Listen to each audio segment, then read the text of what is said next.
Have you ever sat around a fire and told a scary story thinking it was just for fun?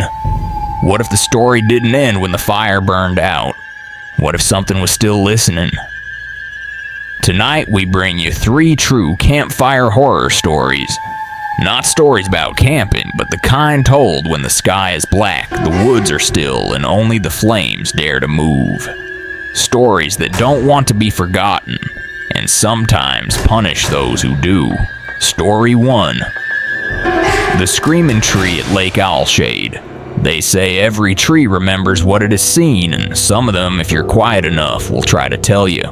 But not all stories want to be heard, and not all voices want to be found. That's what the old ranger said when we asked him for a scary story by the fire. We were 17, maybe 18, doing one last camping trip before college pulled us all apart. The ranger had found a sneaking whiskey near the trailhead, and instead of a lecture, he sat down, tossed another log into the fire, and pointed across the lake to a crooked silhouette leaning over the far shoreline. That tree, he said, was the reason they closed the camp in '89. They called it the Screaming Tree, and when the wind hit the lake just right, it echoed like a kid crying. Not just crying, but howling, begging, ripping its throat out. I thought he was just trying to mess with us, but I saw how he looked across that water like it was something alive. The story goes back to a summer camp that used to sit right where the tree leans now. Back then, it was a popular spot. Cabins, canoes, scout games in the woods. One night, a counselor named Dan took his group on a night hike. 8 boys went into the woods. Only one came out. His name was Michael Hale. He was found 2 days later curled into a ball under a canoe rack covered in scratches and dirt eyes wide open like he hadn't blinked once. He wouldn't talk, just kept whispering something no one could understand. They tried therapy, hypnosis, everything, but the story never came out. The camp shut down and the woods swallowed it whole. Now, here's the part that always gives me chills. Years later, a hiker claimed he heard crying near the lake. He thought maybe a kid had gotten lost, so he followed the sound.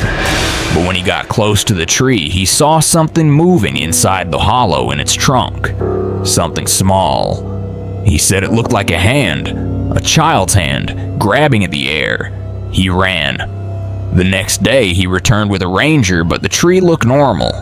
No hollow, no sign of anything strange, just the bark. And etched deep into it, scratched over and over like someone had tried to carve through the wood with fingernails, was a name. Michael. After that, no one went near it, but every now and then someone hears it again, a cry that doesn't belong in any forest, a voice that seems too close and too far away at the same time. That story stuck with me for years. I moved away, got a job, forgot most of the stupid things we did back then. But not that night, not that tree. Last fall, I was driving cross country and decided to stop by the lake just to see if it was still there. I parked where the ranger station used to be and hiked in alone. It was colder than I expected, and the trees were so quiet they felt like they were watching. The lake hadn't changed. Still dark, still still. And across the water, there it was. The Screaming Tree. Closer now, it didn't look so crooked. It looked broken, like something had twisted it on purpose. The bark was warped, blackened at the base like it had been scorched, and the roots had grown up out of the ground like claws. I stepped closer. I shouldn't have. There was something hanging from the lower branch. A piece of cloth, maybe a shirt collar, faded and torn. And on the trunk, the name Michael was still there. But this time, there were others. Names I didn't recognize. Some half-scratched, some etched deep. And then I heard it. The scream. I thought it was an animal at first, something in pain. But it didn't stop. It rose like a siren, tearing the quiet into shreds. My legs froze. The air got heavy. and inside the tree where the hollow used to be, I saw something. A face, just for a second. Eyes wide, mouth open, screaming without sound. I stumbled back, drop my flashlight. When I looked again, the tree was empty. Just bark and shadow. But the sound stayed with me all the way back to the car. And that night when I played back the voice memo I had accidentally recorded on my phone, the scream was there. Faint at first, then clearer. And at the very end, a whisper that didn't belong to me. It said my name. That was 3 months ago. Since then, I've had nightmares. I've heard things in my apartment. A knock at the wall. A child's cry behind the bathroom mirror. I moved. I burned the clothes I wore that day. I stopped sleeping near trees. But I still hear it. And tonight, as we sit around this fire telling stories like nothing in the dark can touch us, I want you to remember something. Not all stories are stories. Some are warnings. And if you ever find yourself at Lake Owlshade and the wind starts to cry, do not follow the sound. Do not go near the tree. Do not speak its name. Because if you do, it will remember you. And trees, they never forget. Some things get trapped in trees. Others walk free. If you thought the scream buried in bark was terrifying, imagine meeting something that doesn't even need to make a sound to freeze your blood. Something that doesn't need warmth, doesn't need light, and yet it's always watching. Let's talk about the man who walks the woods without fire. Story 2, The Man Without Firelight. You know the rule. If you see someone deep in the woods without a fire, you walk the other way. Don't wave, don't ask if they're lost, don't even make eye contact. Because if they don't have fire, it means they don't need warmth, they don't need light, and they sure as hell don't need company. That's what we were told the first night we camped near Black Hollow Ridge. The ranger said it half jokingly, like an old urban legend meant to keep teenagers from wandering off. But there was something in his voice that made us all pay attention. He said the story goes back to the winter of 1971 when a solo hiker named Frank Elgin went missing during a snowstorm. Rescuers searched for a week in blizzard conditions, sure they'd find a frozen corpse curled beneath a pine. But they didn't. What they found was his campsite perfectly intact. Tent, boots, even food still in the pack. But no fire. Not a single trace of ash, soot, or burnt wood. Just empty silence and tracks that led into the snow and stopped. No sign of an animal attack. No sign of panic. Just vanished. Months later, a family hiking through the ridge claimed they saw someone watching them from behind the trees. A man with no gear, no coat, standing barefoot in the snow. They said his eyes looked wrong, too wide, too empty, like they were reflecting light that wasn't there. The father called out, asking if he needed help. The man didn't move, just kept watching. They turned back, reported it, but no one found anything. That's when the rumor started, that Frank never died, that he survived out there, but something in the woods changed him, took away his need for shelter and replaced it with something darker. Over time, more sightings came in, always the same. A man standing just far enough away to make out his face, but never close enough to reach. Sometimes they said he smiles, but it's the kind of smile that makes your chest feel cold and your mouth forget how to speak. I thought it was just a campfire tale, until we saw him. We were 4 guys, college seniors, trying to squeeze in one last wilderness trip before graduation. No phones, no GPS, just old school maps and a woodsy itch to feel brave. The second night after the fire went out and the last beer was gone, I walked a little up the trail to take a leak. That's when I felt it. Like the dark had thickened, like something was behind me. I turned and there he was, standing perfectly still between 2 trees about 20 feet away. No flashlight, No gear, just jeans, a dark shirt, and skin so pale it almost glowed in the moonlight. I froze. He didn't move, didn't even blink. I wanted to call out, but something in my throat locked up. I backed away slow and shaking. I didn't even tell the others until morning. And when I did, one of them went pale. Said he'd seen the same figure the night before, but thought it was a dream. We packed up that afternoon, cut the trip short. But that night back home, I couldn't sleep. I kept seeing those eyes, that smile. And then I noticed something worse.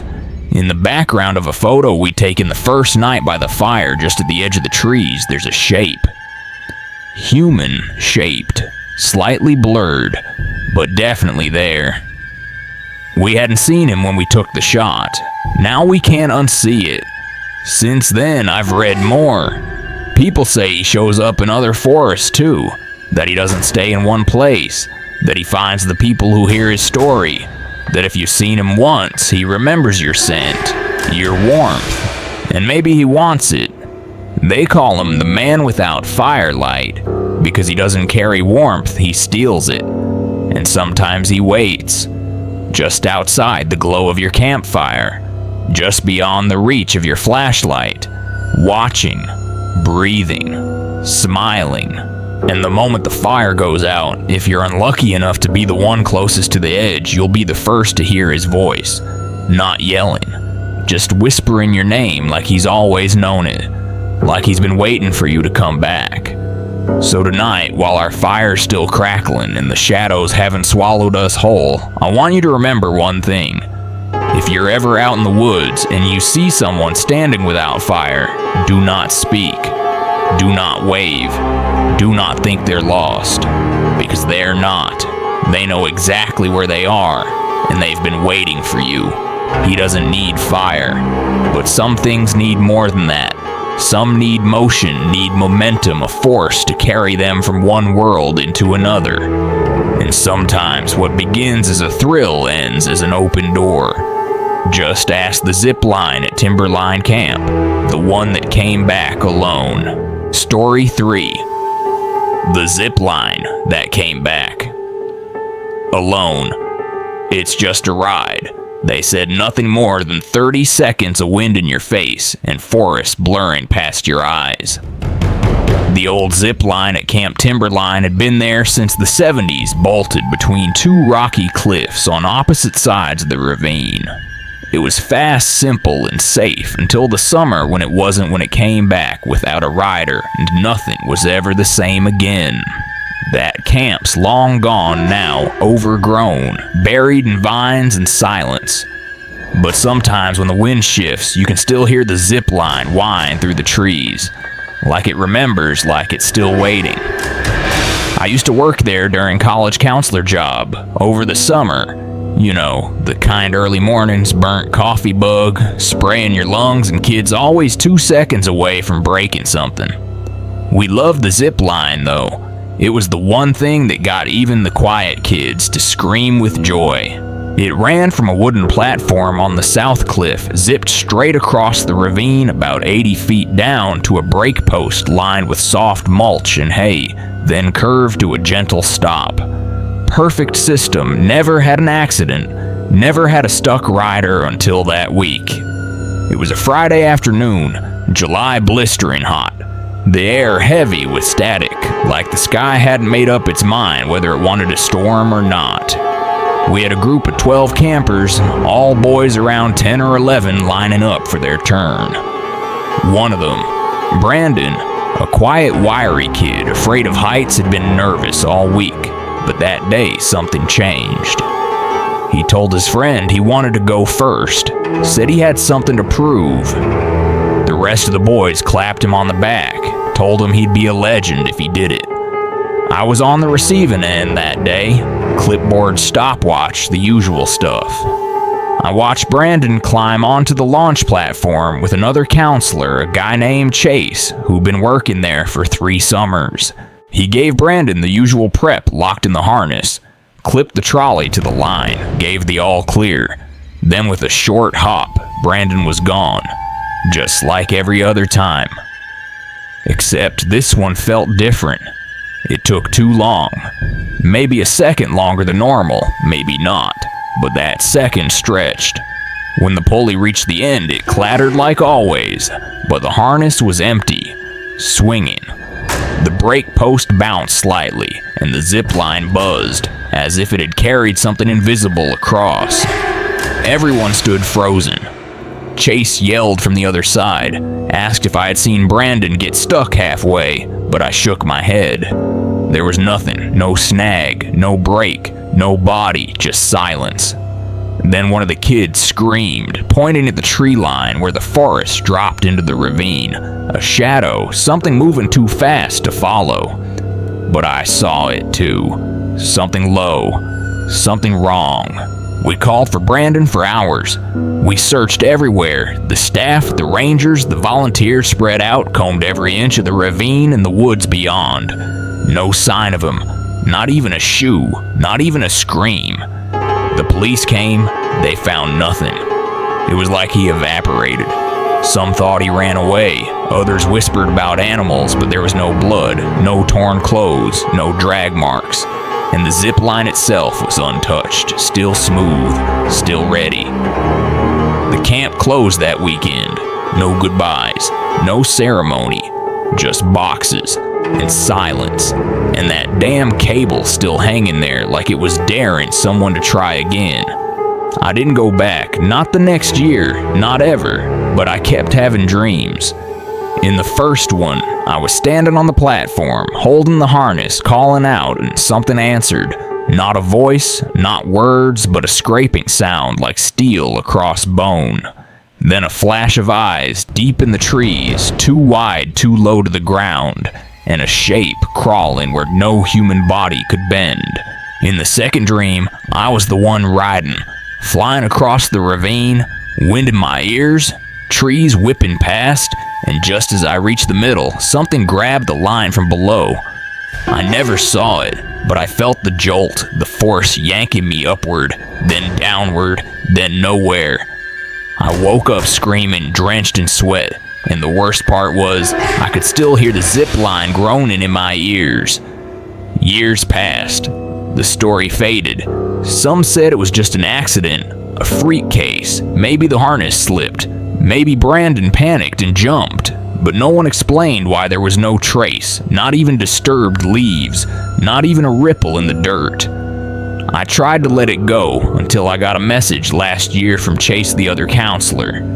He said he'd found something while hiking near the old site, a rusted helmet, an old camp water bottle, and a carving on a tree right by the old brake post. It said Brandon's name, just his name, nothing else carved deep into the bark as if someone had done it slowly over years. Chase said he felt watched while he stood there, and that, as he left, he heard something behind him, something dragging, something metallic. He never went back either, but he swore up and down that the line was still there, still taut, still waiting. I went out there last fall. I don't know why. Maybe I needed to see it. Maybe I thought it would give me closure. I hiked to the old launch platform. Most of it had collapsed, but the support beam still stood gray and half swallowed by moss. The cable was still there, stretching across the ravine, though the other end was lost in fog or shadow I couldn't see. I took out my phone, tried to take a picture, but the screen stayed black. Then I heard it, the line whining slightly, swaying not from wind but from weight, like someone had just launched from the other side. But no one was there. Then the brake post creaked, and the pulley slid back across the cable toward me, slowly empty harness swinging gently. And then it stopped directly in front of me. I swear, on everything I have. It whispered my name just once, just barely, and the sound came from the cable itself, like it had learned how to speak through tension and rust. I ran. I didn't look back. I didn't take the harness. I didn't stay to check for carvings. And since that day, every time I hear a cable stretch or a wire hum, I remember Brandon's face. The fear, the silence, the thing that moved in the woods, and the fact that no one ever found out where he went. So if you're ever near Camp Timberline and someone tells you the zipline doesn't work anymore, don't test it, don't touch it, don't even look at it too long. Because sometimes at night when the wind is low and the trees stand still, you can hear the pulley run, all by itself, and when it reaches the end, it doesn't stop. It just waits. Some stories were never meant to be told too many times. Some names were never meant to be spoken after midnight. If you listen closely tonight, maybe you felt it too, that strange silence between each breath, that flicker in the fire, that shouldn't have moved that sensation, that something remembered you. Campfire stories are supposed to fade when the sun rises, but these, they tend to linger in the trees and the wind, and sometimes in the space just behind you. So next time you're out in the woods and someone says, "Let's tell something scary," maybe ask yourself this: what if the story isn't waiting to be told, but waiting to find its way back?